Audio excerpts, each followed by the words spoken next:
At exactly 7:00 a.m. in the capital city of Burkina Faso, the silence broke. No warning, no press release, just a convoy of military trucks rolling toward a modest building on the edge of town. From the outside, it looked like any other office: beige walls, a foreign logo, a few quiet men in suits inside. But that morning, the truth came crashing in. Inside were encrypted phones, hard drives, documents all seized by uniformed officers. The building was a shell, the company a front. And the target Israel. For years, Prime Minister Benjamin Netanyahu had built a quiet web across Africa. Not with tanks or soldiers, but with contracts, intelligence sharing, and so-called aid carefully designed to harvest data, sway governments, and map the continent's untapped resources. Until now.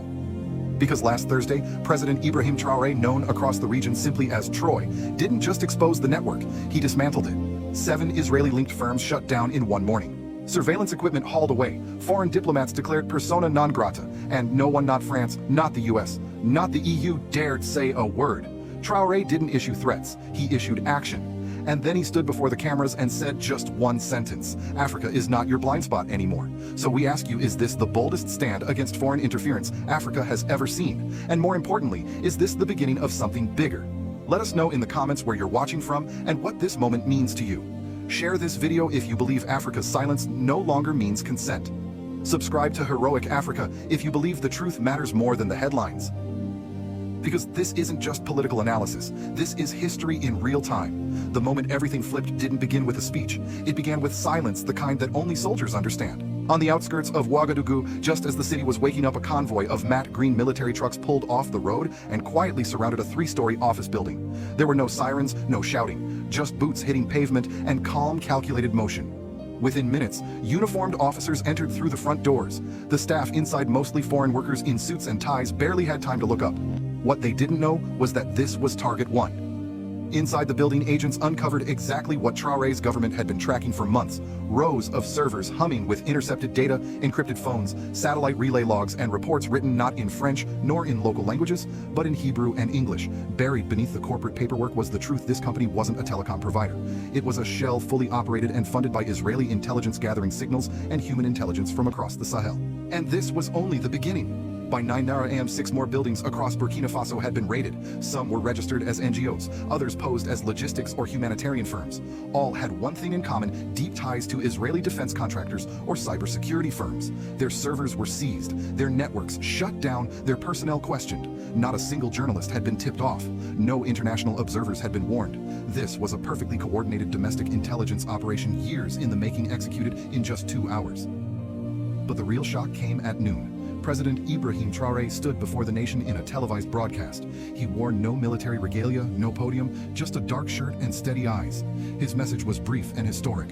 Those 8 words were not directed at his fellow citizens. They were a direct message to Benjamin Netanyahu, and by extension, to every foreign power that had ever treated Africa as a silent partner, a passive resource, a place to monitor, but not to respect. Then came the next wave. Within hours, Traoré signed executive orders terminating every single defense or surveillance contract involving Israeli firms. The cancellation was immediate: no negotiation, no penalty clauses, no appeals. Burkina soldiers were deployed to oversee the shutdown of sensitive installations, from satellite uplinks to border surveillance hubs. At the same time, the government released a list of over 20 NGOs and private contractors accused of participating in data collection on behalf of foreign governments. These organizations were given 24 hours to leave the country. Several embassies received quiet visits from Burkina Faso's internal security forces.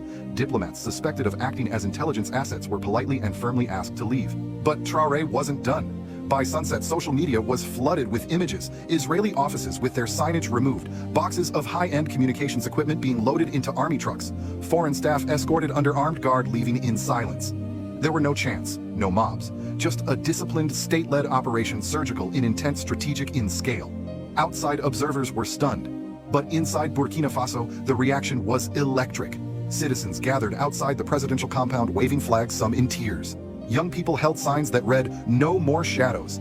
Africa is not for sale." For decades, African leaders had whispered their concerns about surveillance manipulation and foreign exploitation behind closed doors. But Traoré chose a different path: to say it out loud, to act on camera, and to make it unmistakably clear that Africa was done playing along.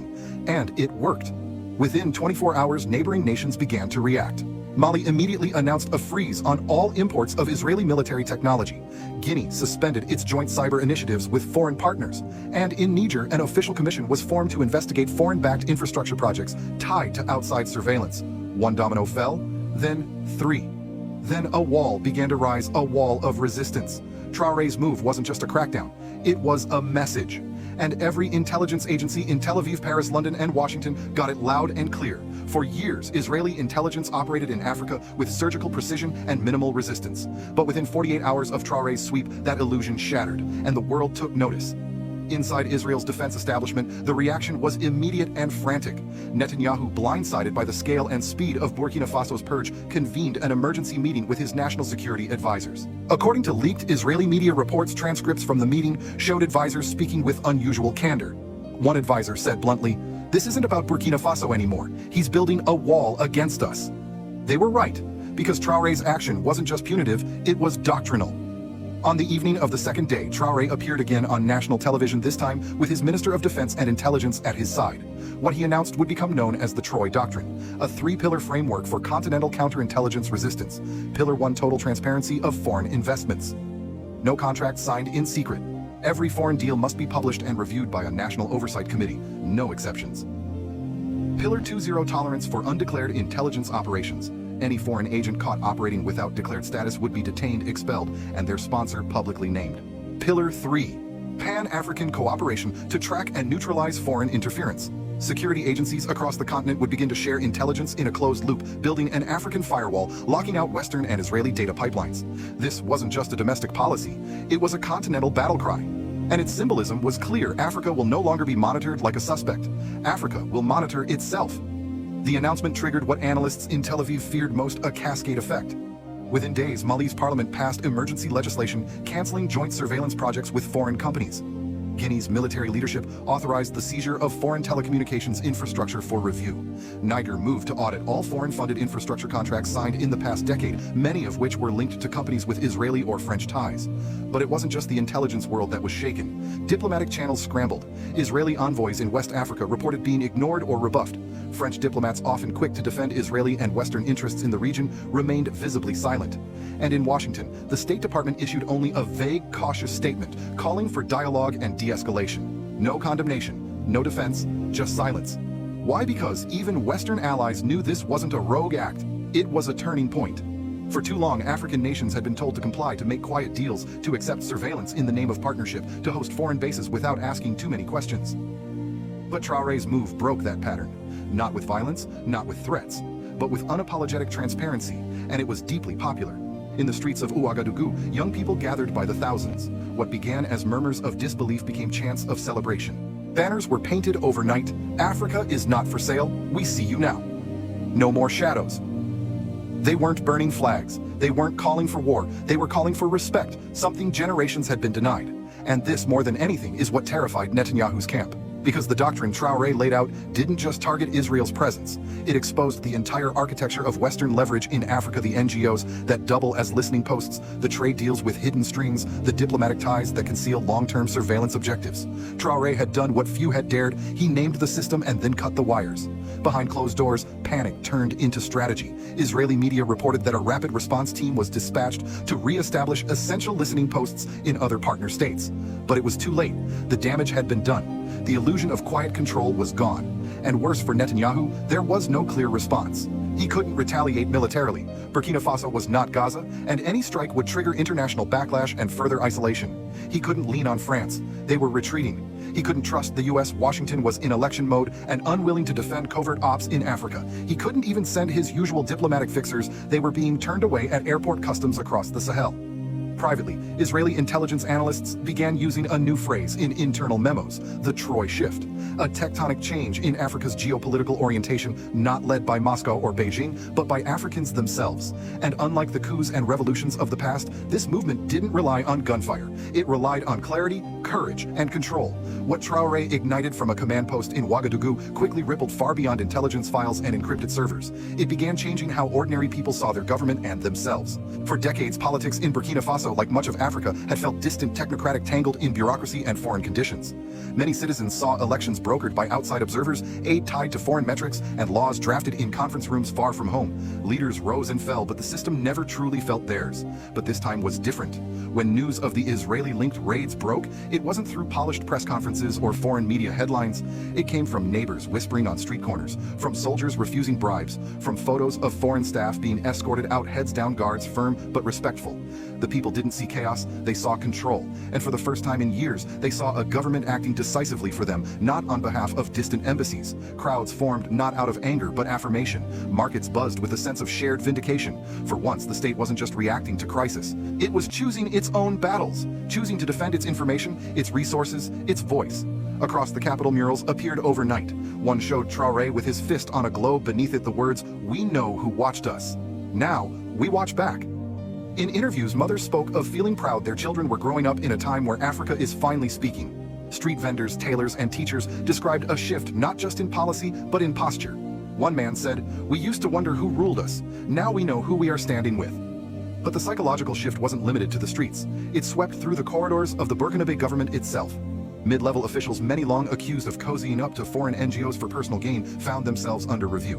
Traoré's Ministry of State Security launched a full audit of public-private partnerships signed in the last 10 years. At least 9 senior officials quietly resigned. Whispers of internal sabotage surfaced, and a special commission was formed to investigate whether past infrastructure leaks were deliberate. The message was clear: you're either with the people or you're out. In Parliament, something even more remarkable happened. A multi-party resolution introduced jointly by ruling and opposition MPs called for a national sovereignty review. It would investigate the country's economic, educational, technological, and even cultural dependencies on external actors. The goal wasn't isolationism, it was alignment to rebuild policies rooted in self-interest, not donor dictation. Opposition leaders who had previously criticized Traoré for being too radical were now applauding his clarity. One veteran MP who once championed increased Western security aid stated publicly, "What we mistook for recklessness was actually resolve." Traoré had shifted the center of gravity. He wasn't just consolidating power. He was redistributing it outward toward the people, away from NGO backrooms and into national debate, away from international donors and into local ownership. And while this new momentum was deeply empowering, it also came with resistance. Several Western-funded civil society groups issued warnings about deteriorating freedom of association. International outlets accused Traoré of undermining diplomatic norms. Some former allies abroad began speaking of Burkina Faso's drift toward populist authoritarianism. But on the ground, such critiques rang hollow, because the people weren't watching Traoré suspend elections or jail opponents. They were watching him dismantle foreign espionage networks, cancel exploitative contracts, and speak openly about operations most leaders would only whisper about behind closed doors. And they were watching his consistency. This was not the first time Traoré had defied powerful actors, but it was the most surgical, the most unflinching. And it was being felt not just in political chambers, but in the hearts of the very people long told to stay out of politics. A grandmother in Koudougou put it best: "We used to think silence kept us safe. Now we see silence kept us owned." That sentiment was echoed across town hall meetings, school assemblies, and local radio shows. Suddenly, the Troy Doctrine wasn't just a national security term. It was a civic mantra. It became a shorthand for self-respect, for accountability, for naming what was hidden and acting on it boldly. For the first time in a generation, the political became personal, not through propaganda, but through clarity and courage. In Washington, the mood was uneasy. Traoré's actions hadn't triggered the usual flurry of condemnation from U.S. officials. There were no fiery press conferences, no sanctions, no emergency briefings at the United Nations. Just a brief statement from the State Department calling for restraint and continued diplomatic engagement. But behind closed doors, the tone was different. Burkina Faso, once considered a minor player in West Africa, was suddenly commanding outsized attention in intelligence circles. Not because of its economic might, but because of what Traoré had done. He exposed the system, and he did it without firing a shot. At the Pentagon and Langley, analysts debated a pressing question. If this model spreads, how many of our assets will remain intact? What troubled them most wasn't the loss of Israeli infrastructure. It was the precedent. A small African nation had expelled foreign surveillance, publicly rejected Western alignment, and still maintained internal order and popular support. No coup, no chaos, just calm sovereignty. That was dangerous not to U.S. security directly, but to the status quo. The very idea that an African nation could operate outside the bounds of traditional Western influence and inspire others to do the same triggered alarm bells in Brussels as well. Within the European Union, quiet meetings began surfacing about re-evaluating aid dependencies in the Sahel. Some diplomats warned that the EU's long-held assumptions about its soft power in Africa were eroding. A leaked internal briefing from the French Ministry of Foreign Affairs reportedly called the events in Burkina Faso a strategic rupture that must be contained. But how Israel, isolated and embarrassed, had few tools left. Military retaliation was off the table. Diplomatic leverage had collapsed.